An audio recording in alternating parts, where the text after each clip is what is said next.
ça va, j'ai adoré l'acrobranche d'hier. Ben, moi ça va, je suis un peu fatiguée, mais ouais, ça va. Je suis heureux et énormément crevé. On fait le cercle du matin et ensuite on fait les activités. Donc par exemple on peut proposer des activités d'anglais ou des maths, ou, je sais pas, ou un jeu dehors, c'est LEDP, Libre Enfant de Pau. Attends, je vais aller proposer un petit coup dans la serre pour rempoter des petites plantes. Moi je vous propose une sorte de course d'orientation, chasse au trésor, à créer vous-même. On propose avec Thomas Claire un atelier anglais, donc c'est très court, c'est vraiment une demi-heure maximum. Moi je veux bien. Vas-y, moi j'aime bien. Moi je trouve ça mieux qu'être en classe tous les jours. Tu l'as vécu ça? Ouais, mais enfin je l'ai fait jusqu'à CM2. Du coup ça fait un moment que je suis plus à l'école.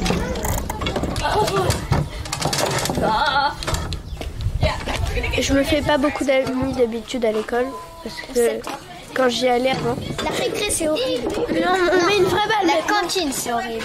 Touch your nose. Touch your toes.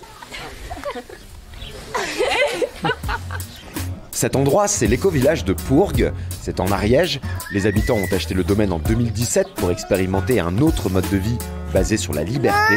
42 personnes, dont 18 enfants, y vivent actuellement. Chaque famille possède sa propre habitation. Je dirais pas qu'on est une bande de potes, mais on s'est réunis autour d'une idée philosophique éducative. Et du coup, on avait tous vraiment très à cœur de faire autre chose du système éducatif et une éducation pour nos enfants différente.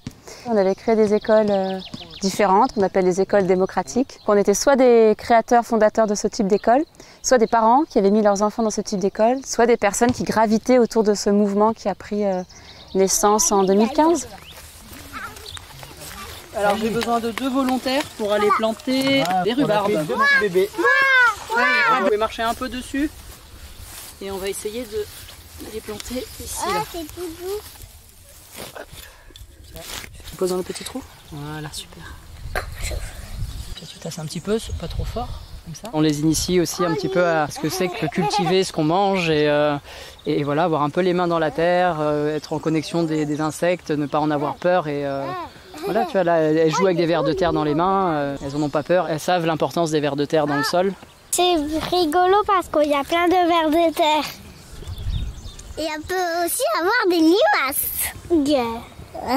Je pense un peu plus. Regarde, parce que le pot, il est ça a sorti. Bravo. Tiens. C'est ce qui m'a un peu ouvert la porte à la parentalité.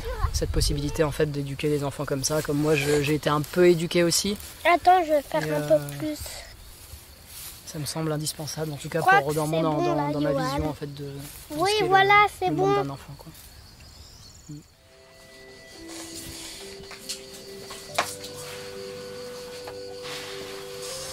Là, tu vois, il est en train de goûter à la capucine. Il aime bien, apparemment.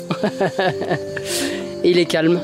Il est vraiment posé. Et, voilà, je mets toujours une petite musique sympa. On fait une petite ambiance sympa les matins. Tous les matins, il est là avec moi dans la serre. J'ai envie de l'intégrer le maximum dans mon quotidien, dans mes activités.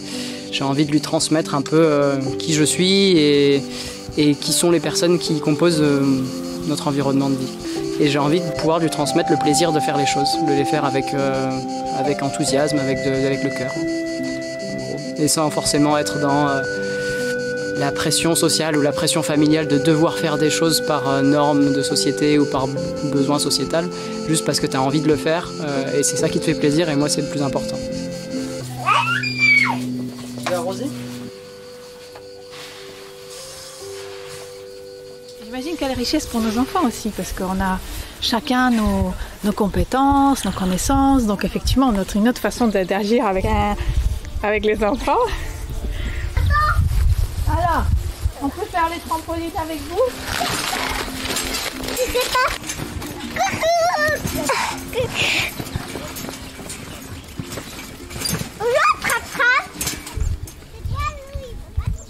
Avoir passé une vingtaine d'années à ingurgiter du savoir, de la connaissance, à avoir été mis en compétition face à l'autre, à devoir toujours être meilleur que l'autre pour avoir une position sociale qui est confortable, on ne le voulait pas pour nos enfants en fait. Est-ce qu'il y a un cadre scolaire? Il n'y a pas de cadre scolaire ici.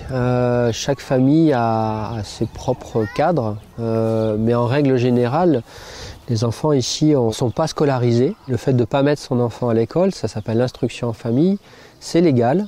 Et il y a des contrôles parce qu'effectivement, qu'on soit dans l'environnement école ou dans un environnement familial, il y a une obligation de fournir les moyens nécessaires à l'instruction. Est-ce que tu es consciente aussi que ça peut étonner, voire choquer, d'entendre que des enfants ne vont pas à l'école? Je suis consciente que ça peut choquer, puisque moi-même, en tant qu'ancienne prof d'éducation nationale, je n'avais même pas conscience que l'école n'était pas obligatoire.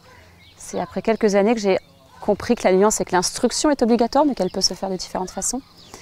Je suis consciente que ça peut choquer et je suis ravie de pouvoir accueillir et expliquer pourquoi aujourd'hui, moi, ça ne me choque plus et pourquoi même j'y vois quelque chose de beaucoup plus optimal, beaucoup plus pertinent, beaucoup plus épanouissant. Et de ce fait, comment ils apprennent? C'est complexe. L'apprentissage de lecture est très complexe, mais en tout cas, les ingrédients pour moi qui sont essentiels, c'est motivation intrinsèque. Et donc la motivation intrinsèque, c'est ok, je trouve du sens à ce que je fais, c'est un intérêt, c'est relié au réel, c'est une situation concrète et je suis accompagnée, je ne suis pas seule. Et si ces ingrédients sont là, en fait, il y a plein de choses qui se mettent en place. Le collectif accueille régulièrement et gratuitement des enfants de la région. C'est l'activité touristique comme des séjours vacances et les différentes formations pour adultes dispensées par les membres du village qui permettent de faire vivre financièrement le lieu. Alors, c'était pour cet après-midi, est-ce que quelqu'un a une idée de ce qu'il a envie de faire? Un Wish ou un Lucky Luke. Et aussi on a Boing. Ouais, Boing. Tu fais Boing comme ça. Wish. Wish. Bon. Wish. Wish. Tu n'as pas peur qu'un jour, ta fille te reproche d'avoir fait le choix pour elle de ne pas la mettre à l'école au début? Alors comme, ouais, cette peur, elle n'est pas là parce qu'on discute énormément avec nos enfants. On discute régulièrement déjà de mes peurs à moi, parce que je peux avoir des peurs, effectivement, parce qu'on est comme il y a une pression sociale. Nos parents, notre famille, nos amis qui te disent tu fais n'importe quoi. Donc effectivement, des fois, on peut se remettre à douter. Certains te le disent, ça? Ouais, certains me le disent. Ouais. Tu leur réponds quoi? Et je leur réponds, en fait, on décide et en fait, c'est pas notre décision. Là, aujourd'hui, c'est plus notre décision, c'est la décision de notre enfant. Aujourd'hui, elle sait totalement qu'elle est libre d'aller à l'école, en fait. Je ne la contrains pas à ne pas aller à l'école. Oui, je vais mal parce que là, je vais partir. Il y a quelques petites obligations. C'est le cercle de départ en début de journée, et le cercle de clôture à la fin et le ménage. En fait, le cercle de clôture, c'est pour dire comment elle s'est passée la journée, si tu t'es bien amusé.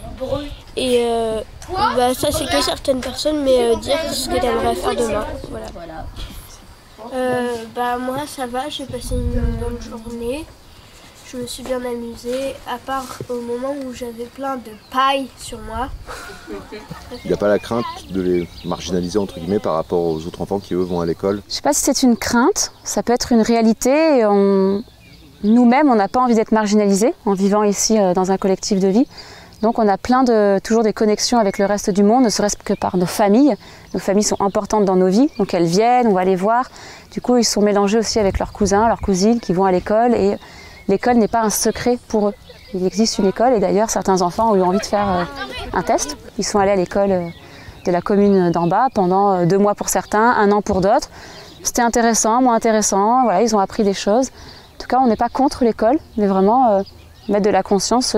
Tu peux y aller, tu peux tester, tu vois ce que ça t'apporte, tu vois les contraintes. Et si tu ne veux pas y aller et que tu veux quand même apprendre des choses, il y a plein d'autres manières d'apprendre ces choses-là. Est-ce qu'il n'y a pas une part de naïveté aussi derrière cette philosophie? Écoute, peut-être, il y a une petite part de naïveté, mais en fait c'est de la naïveté pragmatique et réaliste. En fait, on n'est pas des hurluberlus, on vient tous de ce monde où voilà, on avait des vies avant, quoi. Donc c'est des choix qu'on a fait conscients et je pense qu'il faut une certaine part de naïveté ou d'insouciance pour faire ça, oui, mais c'est pas négatif. Viens,